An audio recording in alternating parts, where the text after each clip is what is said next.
College বাম করে পার্কে তো চলে এলাম, কিন্তু ভয়ও তো লাগছে এসে। এতে যদি একবার জানতে পারে না যে আমি কলেজে না গিয়ে এখানে এসেছি, আমার তো রক্ষে নেই। খালি কেন জানি না মনে হচ্ছে আমাকে যেন কেউ দেখছে, বাড়িতে খবর না চলে যায়। আর এ দেখো খালি, সে কখন আমি ওকে টাইম দিয়েছি, হ্যাঁ তখন ধরে ওয়েট করছি, আসার আর নাম নেই। ওকে একবার কল করি। ফোনটাকেও সুইচ অফ করে রেখে দিয়েছে। ওটা প্রিয়া না? সর্বনাশ করেছে। প্রিয়া আমাকে এমনি দেখতে পারে না। যদি আমার মাকে গিয়ে বলে দেয় কলেজে না গিয়ে এখানে এসেছি, আমাকে কোথাও একটা লুকোতে হবে, ওইদিকে দেখাই যাবে না।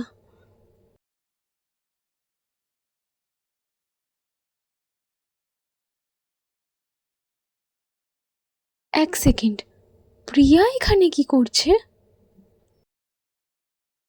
আজকে মাসির বাড়ি যাওয়ার কথা।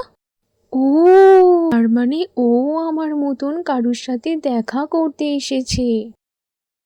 দাঁড়া, একটা ভিডিও করে রাখলে ওর মাকে দেখাতে পারবো। ওর মায়ের বড্ড চ্যাটাং চ্যাটাং কথা, আমাকে নিয়ে অনেক উল্টোপাল্টা কথা বলে।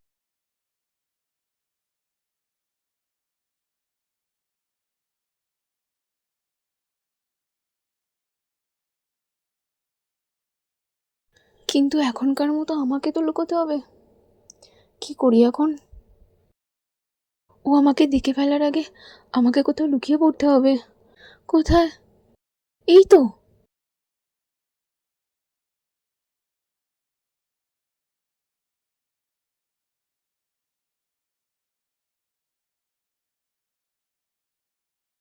বসে পড়ি বাবা। উফ,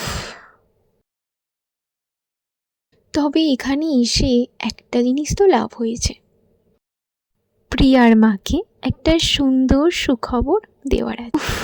কখন যে বাড়িটা যাব না, প্রিয়ার মাকে যতক্ষণ না ভিডিওটা দেখাতে পারবো না ততক্ষণ শান্তি হচ্ছে না। কোথায় গেল? এখনো ফোনটা সুইচ অফ। দের আগে যা, ফোন ধরার নাম নেই।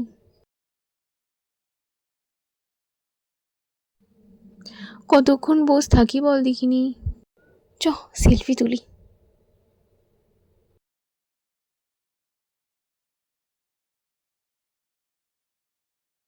সেলফিতে রিমি বৌদি না? আমাদের পাশের বাড়ির রিমি বৌদি এখানে কোথা থেকে এলো? দেখলাম তো।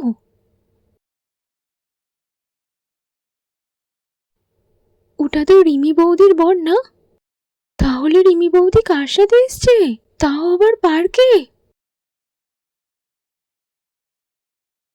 এ তো মারাত্মক খাবলা কেস। আজকে এখানে না এলে তো জানতেই পারতাম না এইসব চলছে। যে যা করছে করছে, আমার কি দরকার? আমার বাবুটা যে কখন আসবে।